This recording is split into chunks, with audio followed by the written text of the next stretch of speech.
Hey everybody, welcome back to another episode of STARTA. I'm your host, Jordan Taylor, and today I have with me a guest that I am super stoked to have on the show, on the podcast. Her name is Jess Catorc. Am I pronouncing that? Is it Catorc? You're the closest one. It's technically a silent C, but honestly, Catorc sounds cooler. You know what? It's one of those things I really pride myself on getting the pronunciation of people's names right. So how's it supposed to be pronounced? Technically, it's Couture. It's the most round. It's just the C is in there for some reason. It's French, so it's a silent C. Oh, okay. As a French speaker, I probably should have known that. Okay, cool. Jess, thank you so much for joining the show, the podcast today. I'm like so excited to talk to you. We've interacted quite a bit. Just through Instagram, YouTube, through your podcast that you're coming out. Maybe we'll get into that in a little bit. But I think this is our first time actually speaking, if I'm not mistaken. It's always been through, like, I've seen your videos on YouTube, but yeah, this is like it's so funny. I think nowadays with everything being online, I see like your fancy camera, I've got the gamer headset, but no, I'm super excited to be here. Thanks for having me. Yeah, no problem. I want to, and then like I mentioned to you just before we started recording, I'm going to do like a nice intro bio for you leading up into today's episode. But I feel like there's quite a few hats that you wear, right? From the branding strategist to the partnerships at Teachable to just being all about online courses and that kind of stuff. How would you describe who you are / what you do in like a couple sentences? Honestly, this is like the $1 million question that I've been trying to get right. And there are so many hats, and it's interesting that I found, and I don't know if you found this as well, or people who have different passions, but each thing that I've done seems to support the other thing. Like there's all these different skill sets that seem so separate, but for some reason actually help you do the current thing that you're focused on. So I would say like definitely like I'm a brand strategist, and with my work at Teachable doing partnerships, it really is also a form of brand strategy, because the goal really isn't, over the past few months, we've been seeing a rise in people creating content online, creating courses and businesses. And the goal is to expand the, not just brand awareness of Teachable, but also the category awareness of like, what is an online creator, and like, who could fit into this category? Who could be a great candidate to share their message online? And so while they seem like they're two separate things, they're very much aligned to kind of get that message out there, which I'm really excited about. Yeah, no, I think it's great too, because like you said, there are so many people, particularly I'm finding a lot of people in this online business space who we have not just one passion, right? Or we have not one skill set. And it's a thing that I think a lot of people maybe don't realize how they can kind of amalgamate that and kind of combine it into one thing.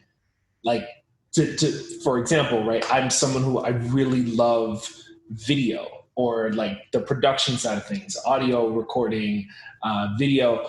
But I'm super fascinated with the whole building a brand thing. And it's like kind of combining that as well, right? Like, yes, it's one of those things where, especially too, because content marketing seems to be such an efficient way to market any kind of business online, that they kind of go hand in hand.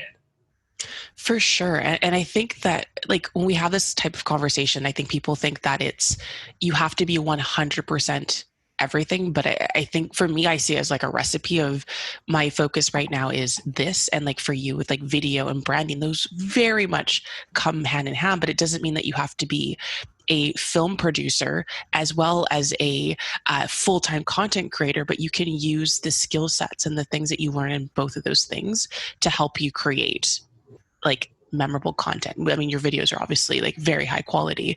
And it's just interesting because everyone has like those different pieces that they're like, hang on, I used to like be really into like music, and actually this could help me find like my intro song for my podcast, or there's a lot there. And it's really interesting. Yeah, no, absolutely. So now, for those watching who maybe aren't familiar with you and everything that you do, so how did you go from? And I ask people this all the time.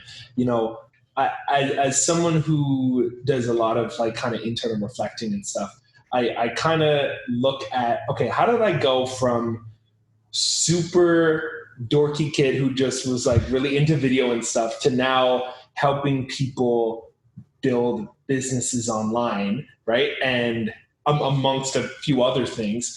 So for you, like, what did that journey look like to go from, kid with big dreams about whatever, I know you have spoken about doing dancing since you were 3, I want to say.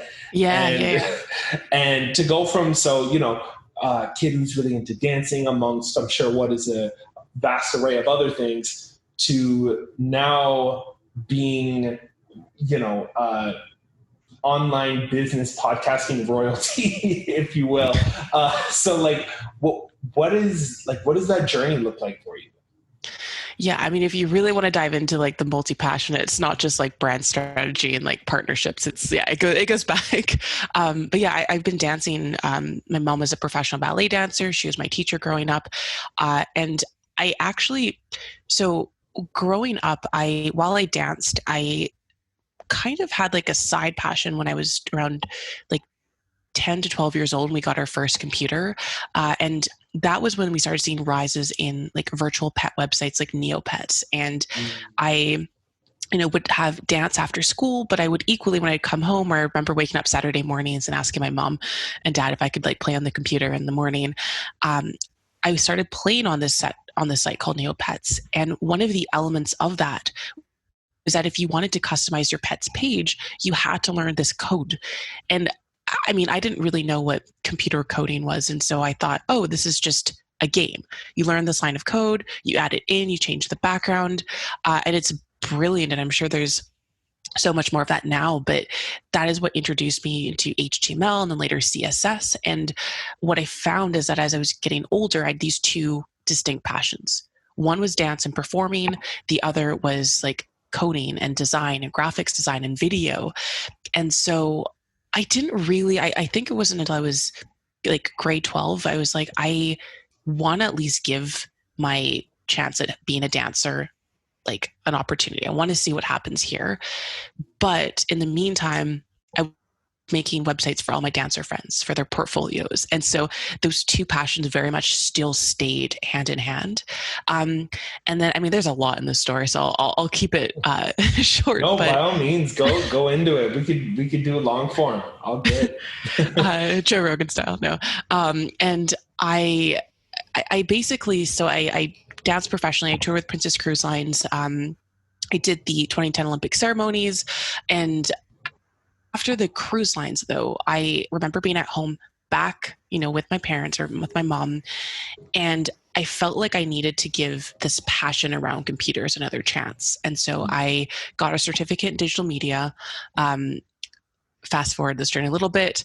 I moved to Australia to do the working holiday visa. And I found that all of these different jobs that I was doing, I was still either doing graphics design, or I was still using some of like my branding or web design skills. And then finally, I was 23 and I was like, maybe I should like teach people how to do this. Maybe I should teach, and in this case, it was entrepreneurs, how to make their own websites. And very quickly saw that there was a demand for people wanting to not pay $5,000 starting for a website. They wanted to do something more on their own. And so I started to build like a brand and content around that topic. And then it was, what year was it? It was a couple years after that. I did a video pitch to be on Pat Flynn's podcast. A few people shared it. The CEO of Teachable saw it, sent me a message, and was like, hey, how would you like to live in New York for a bit? And yeah, and then I ended up being at Teachable. But it's funny because when they first reached out, I was like, there's no way I'm going to work for another company. This is not. Right. But it was like 14, 15 people. And there's just something about when I met them, the mission, we were so much aligned with what we were doing that I was like, just something felt right. And I guess the rest is history. Yeah, no, because I remember when I was just getting into kind of creating what is now STARTA, like the actual brand, which I did. If you were to tell me even 5 years ago that I'd be into like the business world, like entrepreneurial, online business kind of stuff, I would have said absolutely not. That's way too like business corporate oriented for me. I've always been in the creative audio and video production space. Like that's always been what I've been passionate about. And now I'm arguably almost more passionate about stuff like this just because I have to give credit where credit is due. I took a course by Jump Cut, the guys at Jump Cut. Oh, nice. Yeah, so with Kong and Jesse, and it just totally shifted how, like, what this can do for people, right? And making an online course, selling your knowledge, selling your information, selling your experience, potentially an infinite number of times to an infinite number of people, a way for you to make a living in what your passion is, in a way that you can grow income almost disproportionately in a good way. And so when I was starting STARTA and I was just, I was making my Instagram and I was following different people and I was kind of doing a little bit of market research and seeing, okay, who are kind of the big players in this online business space? And I came across Teachable and was really kind of blown away with everything that they were doing. This was maybe about 2-ish years ago or so.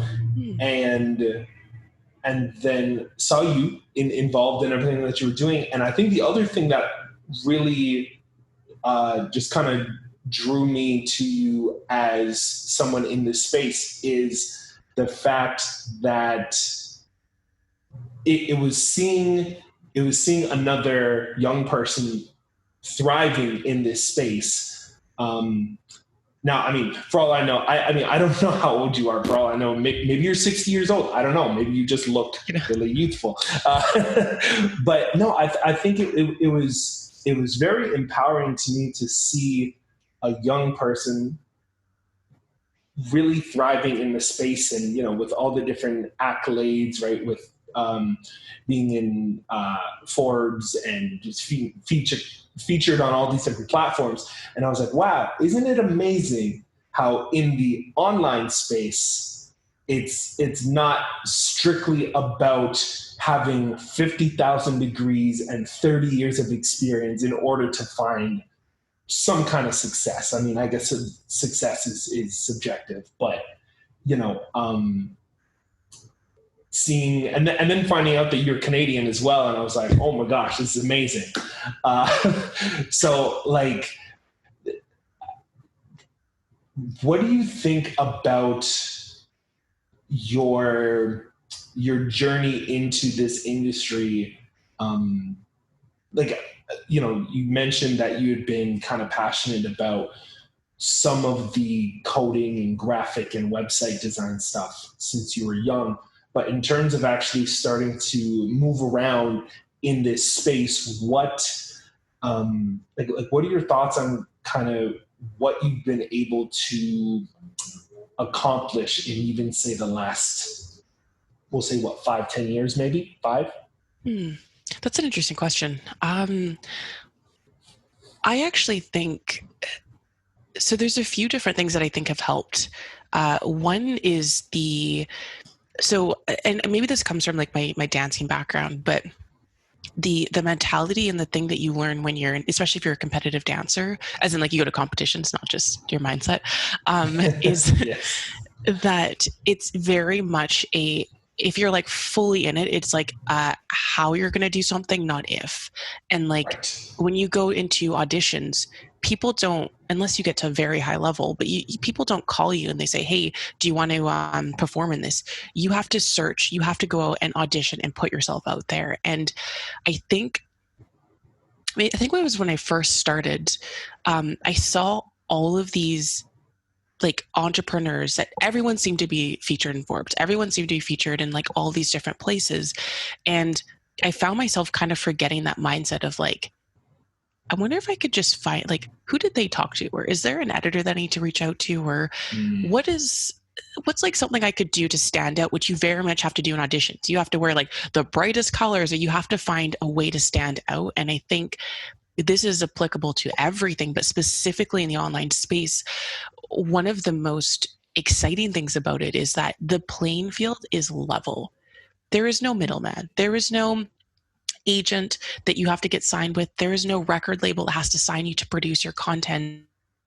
And so it's up to you to find out, well, how am I going to be different from the millions of other people that are there? And so I think with that mindset, what really helped, at least in the past 5 years, is just the like, okay, how can I do this? So for press, I mean, I have done video pitches like more than people know. They're not all public. There's a lot of them that I just kind of do private DMs or email. Yeah. But it's been incredibly helpful because people haven't seen it before, or it's a little bit different, or it seems a bit unique and there was time involved. And I think like that, honestly, whether it's video pitching to like get on, like be featured on Forbes, or if it's video pitching to connect with someone like Elisa Nichols, it's for people that are like listening right now, it's kind of thinking of like, what can I do that is different? What can I do that will catch someone's attention in like a positive way? To get to the place that I want to get to, versus just waiting or feeling like you have to follow this blueprint step by step that you've seen someone else do, if it doesn't feel like that's going to be the right fit for you, if that makes sense. Yeah, no, absolutely. And I think you really hit the nail on the head of this online space, or this industry, as booming as it is right now. It's still fairly new in comparison to, maybe some other industries. And I think you're exactly right, where it's that there isn't necessarily a blueprint.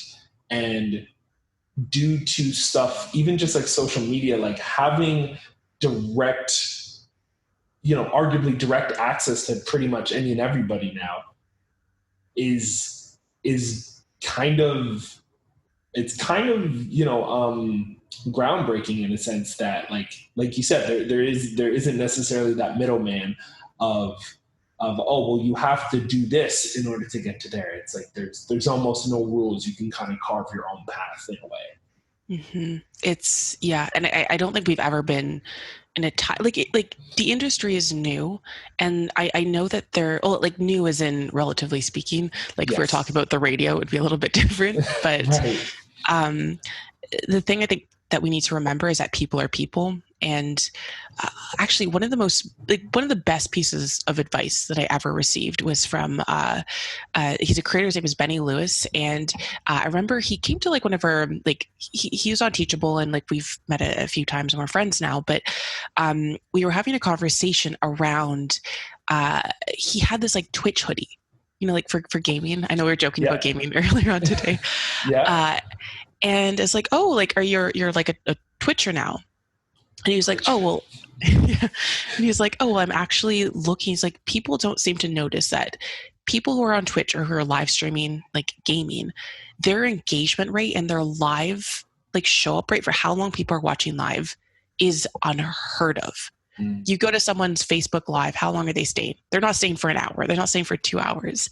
And so he was looking at what people were doing in this industry to see, like, can I take something from this and move it on to and like for him, he has live streams around how to learn a language.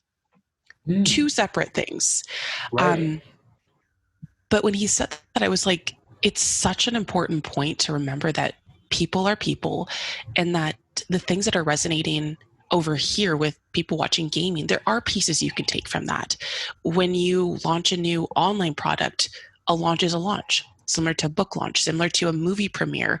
There's so many things that you can look for in other industries that you don't have to reinvent the wheel. There are things that have been proven, but they're new to your industry, and you have a new way to facilitate that, that I think really does help people stand out in this space as well. Yeah. Yeah. No, absolutely. I think it's honestly this is probably the reason why I'm just as, if not more, passionate about this space as opposed to, say, just making YouTube videos just for entertainment. Not that there isn't value in that, because there's still a huge space for that. Or just making music, say, just for, just for fun. It's that kind of being able to, you know, provide something different that not everybody else is doing. And I like what you said about, so you said his name was Benny? Yeah, Benny Lewis. Irish Polyglot is his handle, I think. Okay, cool. So with what you were saying, Benny was saying was kind of taking something that works over here and applying it over here in a way that maybe isn't being done, or people maybe haven't quite thought of in this particular context. And I think it's super powerful. The one thing I'm curious about, because I know I experienced this in my personal life, a little less now, just because the online space is kind of becoming more and more popular, and more people are getting open to the idea of online courses, like specifically just because everything that's going on in the world right now, health-wise and stuff, and a lot of more people are working remotely. Um, did you ever did you ever find yourself talking with your friends about kind of this stuff, and having them look at you like, online courses, what is that? What's the deal with that? Why would I go and learn something online? Have you ever felt yourself kind of chit-chatting with friends and then having them look at you like you're a little bit weird, or is that just me? So funny. I mean, this is the nature of what I do every day, is trying to raise the category awareness of like what online courses are. I think, I don't know if I had people look at me funny, but I think it's like by the time that I started talking about it, people kind of saw what I was doing, or like I had a little bit behind me to be like, one, because I could make my own website. They could see that it was like an official thing. It wasn't just like an idea, or I was the only one talking about this. But I do see this definitely in just different conversations, or like if now that I'm back home, because we're working remote until the end of the year, and speaking to people just around our small town, and them asking like, hey, like, what do you do? Like, what's the space like?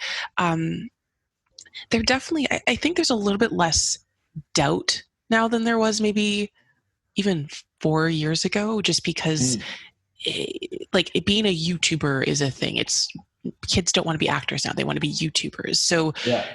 there is that credibility there now, but I think the confusion, and even people in this space that are already like online entrepreneurs, it's okay, so you have to teach people how to make money. Like everyone has their kind of, these are the topics that you teach to make money, or there's like the internet marketers that are a little bit salesy or scammy. And so there's definitely been some interesting conversations, but luckily we are seeing so many more people that come from like farming backgrounds and dance backgrounds and like all these different industries that are adding in their voice and their message into this, that I think is just raising up the entire space as a whole. Yeah, no, absolutely. And one of my previous guests on the show, which the episode probably would have come out by the time people are watching this, but it hasn't come out yet, is so one of my previous guests, his name is Jeff Fulkerson, and he is a jewelry maker. And so he makes all different types of pieces of jewelry, anything from like bracelets, rings, there's even like a thing where it would be the piece that goes into a wine once you've opened it. And it's like, oh, that's awesome. Yeah, he makes just ridiculously amazing stuff. Super talented guy. And I actually met him because I was offering, or I still am, offering video editing services on Fiverr. And he ended up reaching out. We were working together, and he then told me what he was using these videos for. And and this happened just before, all of the, virus stuff started happening. And he was selling these videos as courses on his website. And they were maybe 25 minutes long, because he realized that he could reach more people across the globe by selling them basically what he would teach in a class, by putting that into a video format and then selling it online. And then, after a while, he had dozens of video courses, and then he opened up a membership site, also selling those videos as well. And he's a guy who he's from, well, I guess you would say maybe like the generation before ours or 2 generations before ours, but he's an older guy who I feel like you don't see as many people who are a little bit older doing this, let alone someone who's in arguably what would be considered a trade, right? In this online space, as opposed to, I'm going to teach you how to, whether it's stuff like you or I talk about, like website design or brand strategy, or how to create content, or how to sell a course, or whatever it is. Was teaching, here's how to make some jewelry, right? Which is a little less common probably in this space. But to your point, it's we're seeing more and more people from all different walks of life and all different industries being able to take advantage of this space for what it is right now. I think, yeah. And it's like, it's growing this community that you didn't realize was there. It's very similar to, I don't know if any of you, or if you spend any time on Reddit. I spend a little bit too much time. There's so much niche, so many niche subreddits of topics that you didn't even think were things. Like there's a subreddit specifically for people who enjoy drinking water. And like, it's just the most random things. And there's so many people on these. But when it comes to this space, like there's a woman, she's my favorite example, and I will use her forever, is that her name is Deborah Neiman. She has, in one of her courses, over 3,000 people, and the topic is copper deficiency in goats. Over 3,000 people she's built in goats. And she is not like an isolated case. There's so many people who have these passions that maybe they weren't aware of, that there were so many other people that cared about it, that were searching for this thing. And as soon as she releases this content, thousands of people who've been Googling for these specific topics see her courses, see her content, and they're like, oh, there's like resources here. There's other people who are also interested in this topic. And I mean, I think that's such an awesome thing. No, it's so amazing. First of all, copper deficiency in goats is I wouldn't even have thought to put those into a sentence together, let alone that there would be thousands of people who are engaged in something like that. Something so, what I would imagine will be pretty niche, right? It's funny because when I first made the very first episode of this podcast, I made it basically about the idea that there's arguably, I was trying to make the argument that there's nothing that, there's no interest that would only apply to one person in the world. That almost anything that you could find interesting, guaranteed there's probably at least a handful of people. Even if it's, like you said, 3,000, which in the grand scheme of things might be considered to be small, but that could be a very, very huge audience. and basically that like there's nothing that only you are interested in. And in that episode, I used the example of recycling, like just being passionate about recycling, right? And I made the example of, oh, you can make a PDF guide on which items go into which thing. This goes into trash, this goes into recycling, this goes into compost. And it's something that I know that people Google that all the time. And by people, I mean me. Right? So to hear you say something like that, it just kind of echoes the fact that you don't need to, and then this goes to anybody watching, you don't have to be into just the most popular topics that people are teaching about or talking about. You can be interested in pretty much anything that you could possibly imagine, and there is going to be an audience for it. There is going to be a way to market it. For sure. And I think like building off on that, like one of the first concepts that I was introduced to around growing an audience and growing a business online or just in general is Kevin Kelly's 1,000 True Fans. And it's an excellent blog post. I highly recommend it. But absolutely. Yeah, and it's really just this concept that you really only need 1,000 true fans paying you $100 a month to have a sustainable business. But even further, I had a conversation with Legion, who she's a GP at Telly now. She used to be at A16Z, and she dubbed the term the passion economy. And what she wrote now is that her model is actually 100 true fans, and that she's seen this trend in this industry that people are willing to pay more than you would think. And it doesn't have to be a bunch of people paying you $100. You can actually get people paying you more and having a smaller audience. And she wrote a whole blog post about it. I highly recommend. I think it's just called 100 True Fans Legion.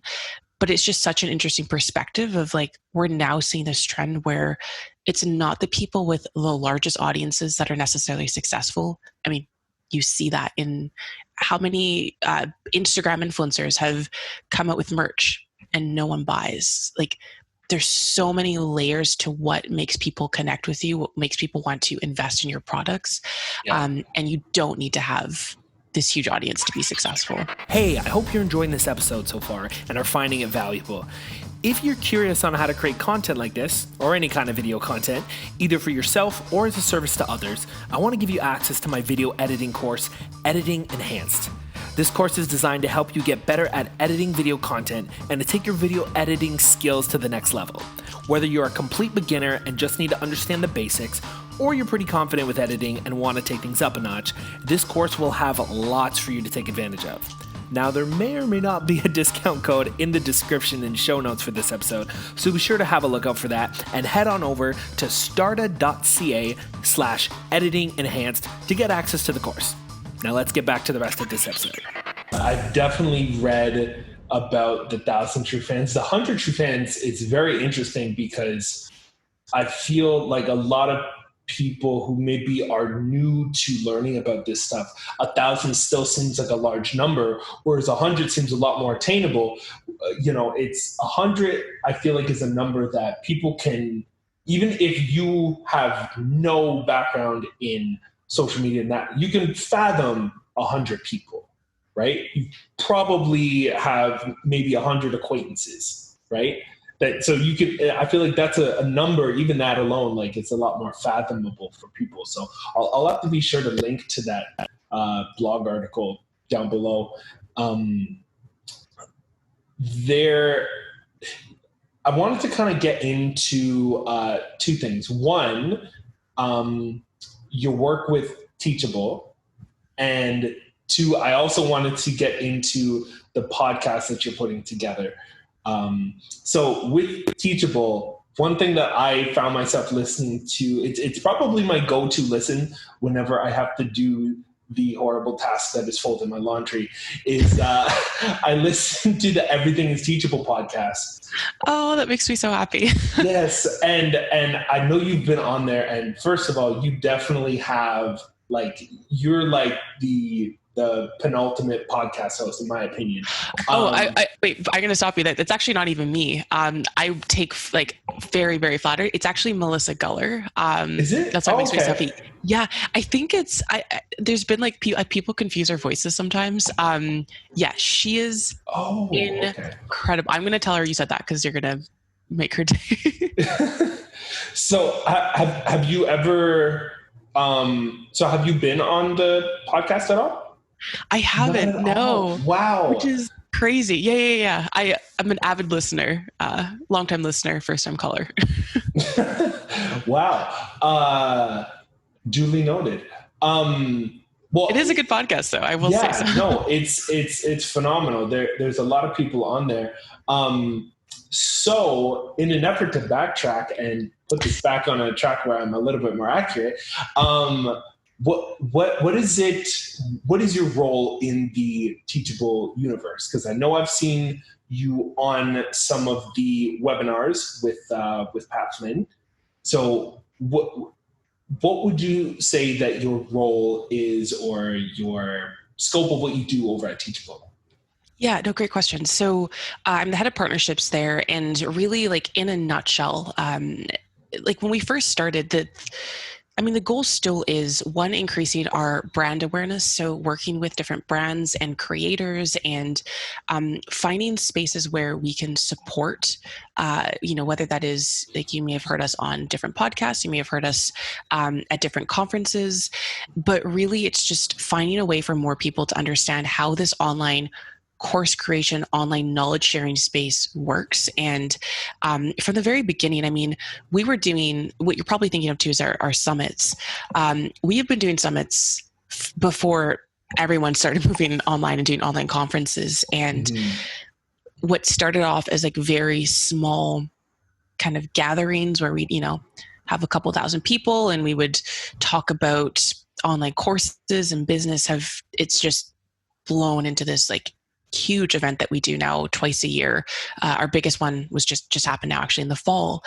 And really that is a space that we've been doing where we bring in different speakers and creators, and we facilitate these online events where people can learn not just about online course creation, but very much the like business building aspect, finances, audience building, like all these different things. And so, outside of the webinars we've done with Pat Flynn, he's come in and he's been a speaker. We do panels. And it's so neat to see how every single year it just grows. And now at Teachable, we also have coaching. So people can sell coaching through Teachable. And so now it's even expanded even more, where it's not just I have to sit down and create content, but I can actually go through my content live. When we say coaching, it's really just either you're a certified coach or you do sessions that are like one-on-one with a student or a customer.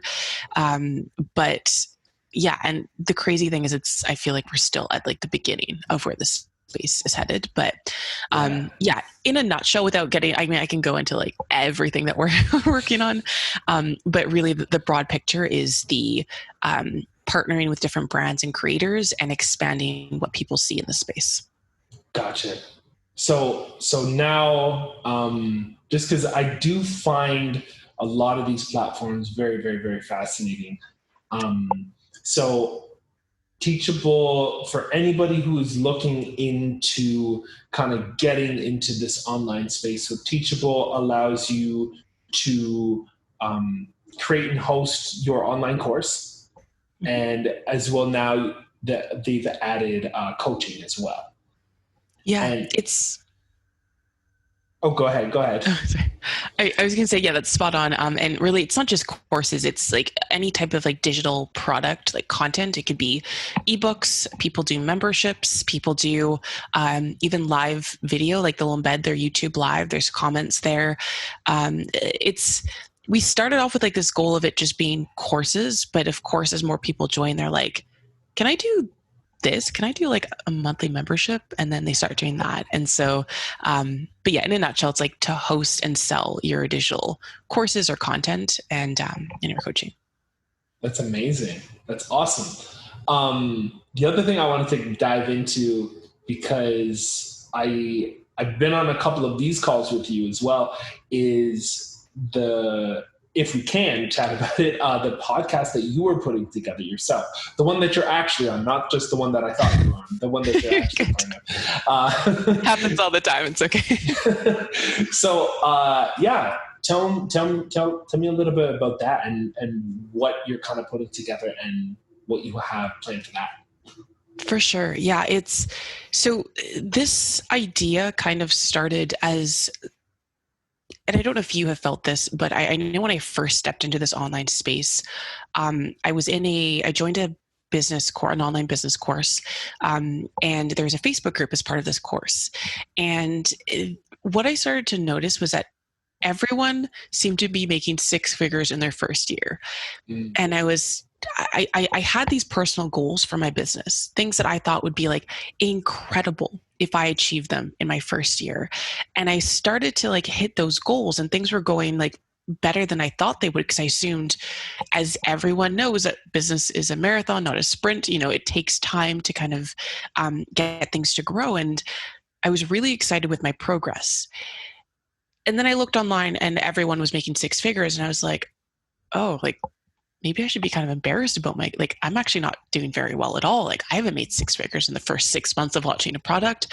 And then as I've kind of grown in this space, and I've been in different, I've spoken to different creators, I've seen like both sides of it, also in like the back end of being with creators here at Teachable. And what I've noticed is that there's so much that people don't talk about. And it's not just people who are trying to seem like they're successful and they're like faking it. It's also just people just don't share their numbers. And what I started to see was that, people who are posting their successful launches were not considering like payment plans. They were considering everything all in one go. They weren't accounting for Facebook ads. They're spending $100,000 in Facebook ads to make $200,000. Like there's so much that wasn't there. And so what I wanted to do, and I've seen this happen with the Money Diaries with Glamour, where Fire 29 does something similar. And I was thinking, I was like, what if there was some type of space that was like Money Diaries, but for entrepreneurs? And so that's what the show has evolved into. I'm really, really excited now to be working with producer Jason DeFilippo, who's worked on some really incredible shows. Because, obviously with everything that I'm doing, I've found very quickly that I think all creators can relate to this. When you want to put something out into the world, you want it to be great and to like do your vision justice. And sometimes you need to ask for help and get people to support you. But yeah, so the show is very much Money Diaries for entrepreneurs, and lifting up the curtain on not just the income that they're making, but what do their expenses look like? What does their debt look like? Investments, if they've received financial support from family or inheritance or friends, like trying to just paint the full picture of all the different entrepreneurs that they're out there. Some people are maybe doing it anonymously because obviously money is not something that we always talk about publicly. And a lot of people's brands rely on people thinking they're successful, which is another conversation in itself. But yeah, no, absolutely. I think it's one of those things that I agree. I think there's always been this thing of any kind of money numbers thing, unless, like you said, the numbers sound super, super, super great. It's one of those things that is considered to be very taboo, right? Or even just maybe, there might be kind of that that false belief of thinking, well, like you said, well, unless I'm making, six figures, minimum six figures a year, no one's going to look at my strategy as credible, right? 100%. And it's one of those things that, at least for me, I think it's one of those things that you have to look at who you're speaking to and knowing, okay, well, what is my audience's goal? Like, is it to make six figures a month doing, whatever kind of like sales online, or is it just people who want to have, a little bit of extra money to, be able to just to do a little bit more or help their family out a little bit more or whatever it is, right? Like I know I did a video on, I think it was like making money on Fiverr, and I showed the actual numbers I was making, and in my opinion, they weren't anything astronomical. This was like maybe 3 figures in a month, maybe 4, but like, it wasn't. That can be pretty meaningful though. Like, right. Yeah, exactly. It's one of those things where it's like, you kind of have to, like, for someone, like, there's a big difference between $0 and $500, right? So it's one of those things that I think it's going to be a hugely powerful podcast. Thank you. From everything that I've seen you kind of putting together, right? I've been fortunate enough to be kind of part of the beta group a little bit and see a little bit behind the curtain. And I'm super excited to see what you put together with it, for sure. Thank you. Yeah, I'm looking forward to it. And I think I just really, there's this whole keeping up with the Joneses environment that's been happening in this space. And I think it's putting a lot of people in a lot of financial stress because they feel like they have to invest in masterminds that are $20,000, $30,000 that are meant for people who are making a certain level of income, where that investment is a stretch, but it's not an uncomfortable position or puts them in a bad position.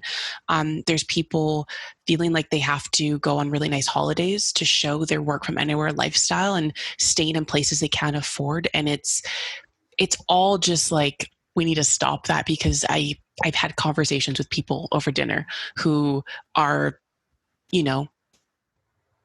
business entrepreneurs. They're sharing their income and then they're struggling to pay their rent because they have this pressure that they put on themselves to keep spending all this money. And it's just, it serves no one. It makes people who are just stepping into this space feel like they have such a huge jump. And it makes people at the top feel like they have to consistently keep doing more and more. And it's just, that's not what it's about. So I'm looking forward to it, and I hope if it can achieve even like a bit of that to remove that pressure, it'll be a goal achieved. Yeah, and I mean, with the people that you've been chatting to, I mean, hopefully you're going to get, like you said, a little bit more of a transparent look or an honest look at what finances in this space can look like for people. Right, as opposed to just the numbers that people are sharing in their marketing, so to speak. Yeah, for sure. Yeah. I wanted to kind of circle back to the summit that you just mentioned, which happened. As of the time of this recording, was last week, if I'm not mistaken. What is time? Yeah. Yeah, last week. And I know Teachable has been making very, very, very big moves. And one thing that I just kind of wanted to touch base on, because, like you said, there's a lot of people doing this stuff now, but Teachable and everybody over there, you guys have been doing this stuff for a while now. Now, notably, Gary Vee was one of the speakers at this summit. Has he been involved in anything at Teachable before? Or was this kind of like a very big, headlining thing for everyone over there? Or how did that come about? Yeah, nope. That was the first. We were just as excited as you probably were when you saw it. Nope, that was the first time I reached out to their team. We just started talking. I mean, he has the most incredible people working with him, and it was just a conversation share this with the event that we're doing. And basically came down to, like, there was a few options. Obviously, it could have been a keynote, it could have been an interview. But I think the reason that people, the value of like seeing the content that Gary creates is that you have so many questions. And so we came down on the idea of like, we should just do a live Q&A and have audience questions in the chat be answered. And I mean, I don't know if you were on for that session. It was hard. There were so many questions. There's no way we could get through all of them, Right. but it's also cool to see like all the different things that people are like thinking about, or things that are top of mind, especially as more and more people are moving online. But yeah, it was a really a cool thing to have happen.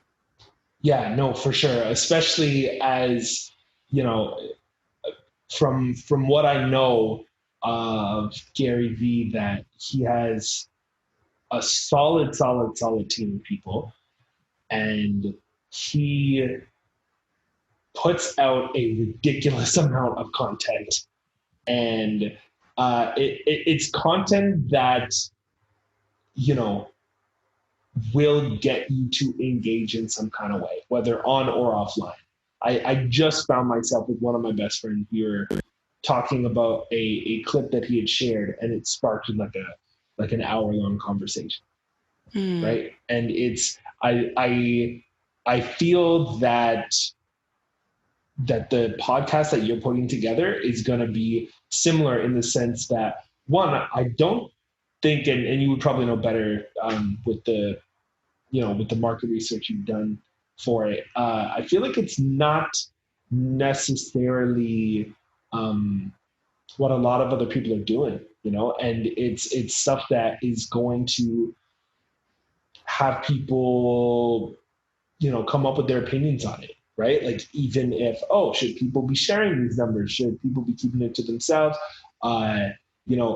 Is this how you should, go about this particular financial issue, and all of that? And I think what you're putting together is definitely going to spark a lot of conversations and get a lot of engagement for sure. Thank you. Yeah, the thing that I stress the most about the show is like, this is not a financial tip podcast. There's so many other shows out there that are so valuable, that share with you how to invest your money, things you should be doing, how to create a budget. Really, this is just like, it's not to show people that are good with money and show people that are bad with money. It's just to kind of lay out how different people are managing their finances. But I think one of the reasons why maybe there isn't that many, this show isn't as common as like doing a tip show or an interview show like that, is it's very hard to get people to share their finances, because of course it's like, it's scary. You know, you don't know how people are going to judge you. You don't know what people are going to think. But I think that the more people do it and we just kind of listen and learn without judgment, hopefully the more people start to talk about it more. Yeah. And not to mention too, I think the more honest people are about this kind of thing, the more people are going to resonate with what people are sharing. You know what I mean? Because I think it's easy to forget that when someone has, hundreds of thousands of followers on whichever platform, that there's still a person who still has bills to pay, still has rent to pay, still has to buy groceries, still has to, balance their books and all of that. And I think it makes things seem a little bit more attainable for people who are kind of starting out or in the earlier stages, or trying to make their way towards whatever that next step is, So one of the things on this show I like to do is just answer some very beginner or intermediate level questions, or seemingly simple questions that I think a lot of people just starting out ask themselves. So as someone who has made a lot of content, I know you've done just a bunch of different things content-wise. When it comes to building, let's say it's a podcast, right? or really anything where your I guess your product is going to be content. How how do you how would you go about marketing content? Because I know right now using content to market is, kind of all the rage right now. People are making content to lead back to something else. So if you wanted to market content, I don't know if can you use content to market more content, or what's your kind of your thought process? Yeah, I mean, look at Patreon. It's literally you're creating your free YouTube videos to get people to pay for more YouTube videos, but on a gated community. I mean, there's more to it than that. Definitely. I think, this is a tricky one, because I think the first thing I would start with is I would look at, and maybe this isn't necessarily like a beginner step, but it's definitely attainable. And I think you can Google it, you can kind of ask around or see what you're noticing on platforms. But I think it's very important to see what different social platforms are prioritizing for content. And I think this is just something that I personally do, is I will turn on Instagram and I will scroll and I'll see what type of content am I seeing. And it feels like a month or 2 months ago, I accidentally had the sound on my phone turned on. And as I was scrolling, all these automatic videos started playing. And I was like, there's a lot more videos on Instagram now. Is it, or is that what they're prioritizing? And now when I go on Instagram, all I see is reels, everyone pointing and doing all of their stuff. And so I think it's important to don't climb up and hike a mountain where there's nothing at the top. And I think, yes, you can push for sharing your content on platforms that you love, but think of where is your audience? And then when you look at that platform, what form of content are they prioritizing? And if you find that I don't want to do reels, I don't want to learn how to dance and point and do all this stuff, and this is the kind of how versus if mentality, how can I use this existing framework and make it my own? Do I have to dance, or could I do something different? Could I just have text? Could I do something to get people's attention, to get them to go somewhere else? You have to kind of think through that yourself. But the best way I think to grow is to just look at where is this market heading. And apparently 15-second music videos is currently top of mind. And then I think as far as content, it's also important to know if you are just starting out and you have a very small audience, or you're looking to grow your audience, I think you need to sit back in their perspective and think if I were to be meeting me for the first time, what would catch my attention? And the mistake that I think a lot of people make, and this is just my perspective, is they go into this lifestyle content. They go into this about me content and vlogging, maybe not vlogging, but just showing their life, because they see the larger YouTubers or larger creators do that. And then they're wondering why they're not getting traction. It's because people aren't invested in your journey yet. They don't know you yet. So to see someone just sharing their day is maybe not as interesting as someone that they know, or someone that they're interested to kind of peek behind the curtain to see how they're living. And so it really just, I think, goes back to what is it that people will want to see? Actionable tips? Is it memorable content? Is it funny content? But starting with that and testing out different formats. It's I wish there was a blueprint that worked for everything, but really, I think what we as creators need to learn is not the tips, but rather the approach. Mm-hmm. So you hear about this, when you go to school, people teach you what to learn, not how to learn. Right. And I think it's learning the skill sets of not just creating great videos, but analyzing what is the market doing right now? What kind of content are people looking at? Testing out different things to see what my group of people, what do they engage with the most? If you start there, it'll look different for everyone, but I think that is probably going to be the most impactful.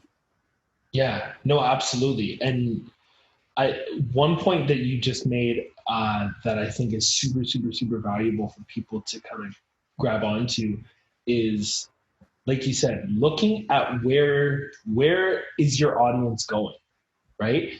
If your audience is super into Reddit, does it make sense for you to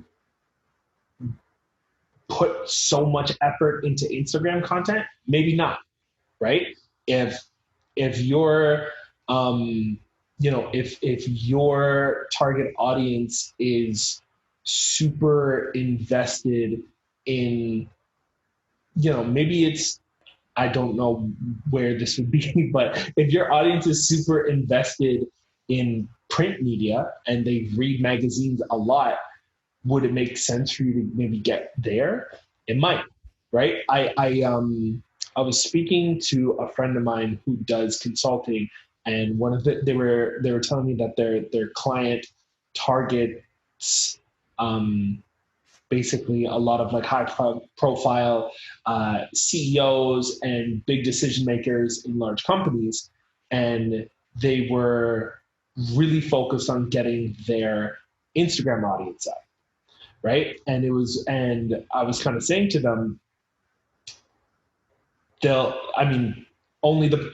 would know from the market research, but is that where their high profile CEO eyes are going to be? If they want to get in front of more CEOs, is Instagram the best platform for that? Maybe it is, maybe it isn't. I don't know. I haven't done enough research into that particular target audience, but it's like you have to look at, okay, I want to be in front of my target audience more so that they're familiar with me and I can start to build my brand. But I have to know where my target audience is, as opposed to where the highest number of eyes are, if that makes sense.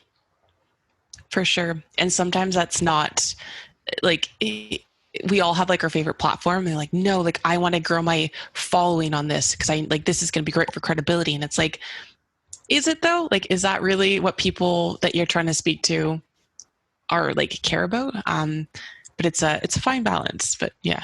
Yeah, no, exactly. Even another person that I follow, his name is Graham Cochrane. Not sure if you're familiar with him, but he said that, he used to put a lot of time and investment into, getting his emails looking super aesthetically pleasing, right? And then what he did one day, he said, what if I literally just made it black text on a white background? Let me see if that will actually take away from it. Because he was spending hours crafting his emails and making everything look super pretty across all, email platforms. And he switched it to just black text on a white background. And the engagement actually went up. And when he also did his feedback, he was finding, and this was the same thing with his website as well. He found that when it actually came down to bottom line numbers, there was really arguably no impact on putting more time into this particular side of things. So it was almost like, well, why am I going to go and put through all this effort for it to not actually get me anything other than maybe I think it looks better, right? It's like you said, there is a fine balance because you want what you put out to be something that you feel comfortable putting out, right? But you also want it to serve your mission and serve your purpose too. So it's kind of that very interesting, balancing, juggling act, if you will. Yeah, I have seen people invest like $10,000 in a new website, and this is why it's so important to consistently test and like look at like when you make any type of change, what was the impact? Because she had it was a sales page, and she had a very just kind of older looking, not very modern looking sales page. It was very kind of DIY looking. She redesigned everything, spent so much money, and she wrote an entire blog post on it. She's like, my conversions went down. People purchased more when it was the old one. And she's like, I'm not going to change it, but so it also, so if you think like your website is a little bit dated or you wish you could have these really fancy like graphics, doesn't necessarily mean that it's going to make you more successful. Yeah, exactly. And like you said, I think constantly testing things out and doing maybe minor tweaks, right? So like maybe not investing $10,000, right? But like let me switch from a regular font to a bold font for this particular piece of sales copy. Maybe that helps. Maybe it doesn't, right? But just always kind of switching it up, right? Like I know even me with the format of this podcast, I've gone from doing more kind of how-to content to having more conversations with other people like this to kind of see, okay, well, what does this actually look like with my engagement? Like, you know what I mean? Does it get more eyeballs or ear canals, whatever? And even just comparing, okay, well, what gets more views, audio content or video content, right? And really kind of evaluating, okay, because my whole thing is I'm like, okay, how can I get the highest efficiency when it comes to content marketing? Because as I'm sure you know, like creating content can be a lot. It can be a lot to kind of put it together, and especially if you want to optimize it for all the different platforms, because they're all very different. You know what I mean? It's especially now with stuff like TikTok and Reels. And someone was just telling me, they're like, "Oh, do you do TikTok marketing?" I'm like, "They have TikTok marketing now." It's a very much a real thing that I think I initially had discounted as I just thought, I'm like, oh, TikTok is just a bunch of young kids fooling around, kind of as they do. But it's an extremely powerful marketing tool, and I know that's something else that Gary Vee talks about a lot too. For sure. Yeah, no, TikTok. I know people that are like, they do have content on TikTok marketing, and it's, again, looking at different industries, everyone discounts one of the biggest apps just because a certain demographic is using it. But it's like, well, maybe there's something here. But I think there is a fine line between utilizing a platform in a unique way to make it your own and your content your own, and hopping on a bandwagon and just doing like all these like TikTok dances when it really isn't your personality, it really isn't your brand, and feeling like you have to do it because all these kids are doing it. So you're like, well, now I need to learn how to dance. Right. I think there's a fine line, like making something still you. But yeah, there's some interesting things happening in that space. Yeah, no, for sure. I think like there's so many people who use it in a very interesting way. Like even you have like a lot of, like, one thing that I thought was really cool, the way they've kind of put this together is I don't know if you watch it, but some of the verses content, which I think is on Instagram. So they'll have, it started off with these two producers, Timbaland and Swiss Beats, and they kind of played some of their greatest hits. And it was kind of like this like battle of the bands kind of content. And then they started getting other people go against each other. And oh, right. They were getting ridiculous numbers, and they were almost made this TV show before social media in a live environment, just by trying something once and seeing how much engagement it got. And then a lot of big names were on there. But one of my favorites was the T-Pain versus Lil Jon one. It was super cool to watch. Oh, I need to check this out. I have been missing out apparently.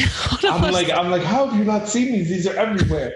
This has been going on for pretty much all of the quarantine season, if you will. They've had a lot of them, and it's really cool. And it was a cool way for people who maybe aren't super versed on a lot of the new digital media and the newer social media platforms to be able to utilize its viability as a platform, but doing it in a way that feels like them, like you were saying, right? And I think that's kind of the key.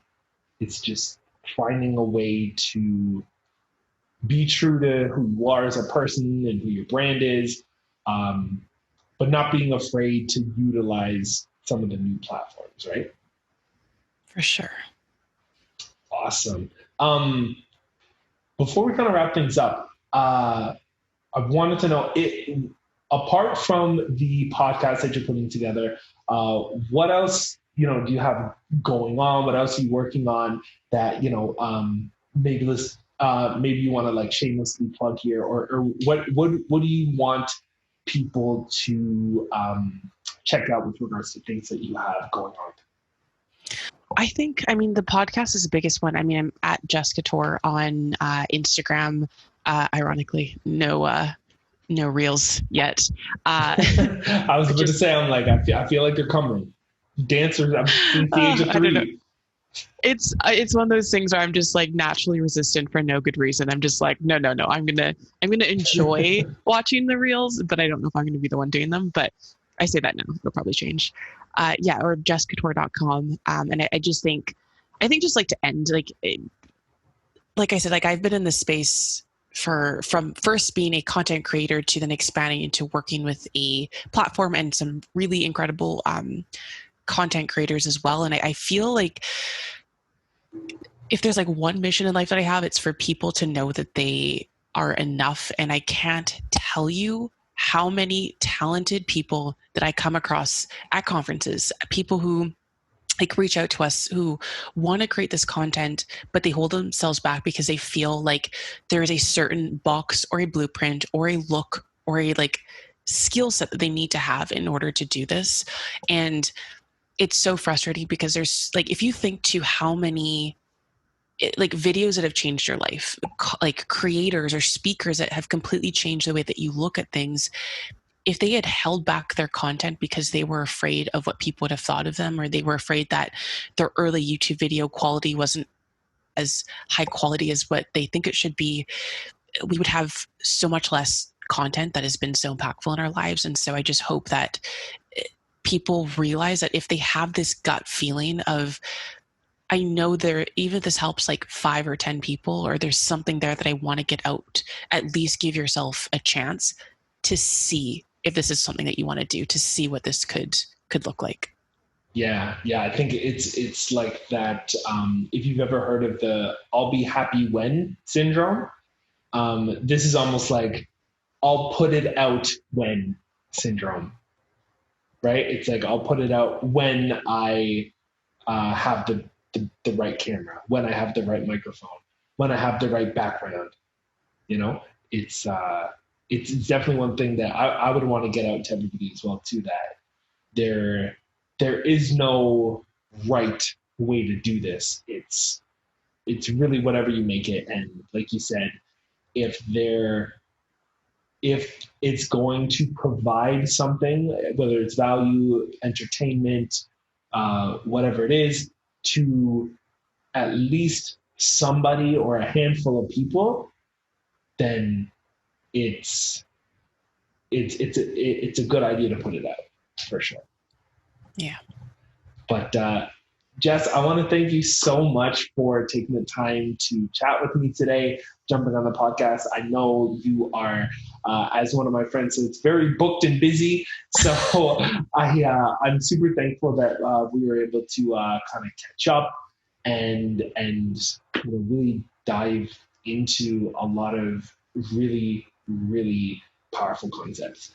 And I will be sure to link all of your handles, links, the podcast once it comes out. We'll link to that as well. And any final words for everybody watching and listening? Just no, thank you for having me. This was like so much fun. It's been so like great to see all the stuff that you're doing. And so no, it's like an honor to be on here. So I appreciate it. Thanks, Jess. Everybody, I will see you guys on the next video. Thanks so much for tuning into this week's episode. Hope you've enjoyed it and found it valuable. If you're curious on how to create content like this, or any kind of video content, either for yourself or as a service to others, I want to give you access to my video editing course, Editing Enhanced. This course is designed to help you get better at editing video content and to take your video editing skills to the next level. Whether you're a complete beginner and just need to understand the basics, or you're pretty confident with editing and want to take things up a notch, this course will have lots for you to take advantage of. Now, there may or may not be a discount code in the description and show notes for this episode, so be sure to have a look out for that and head on over to starta.ca/editing enhanced to get access to the course. Thanks again for tuning in, and I will see you again on the next episode.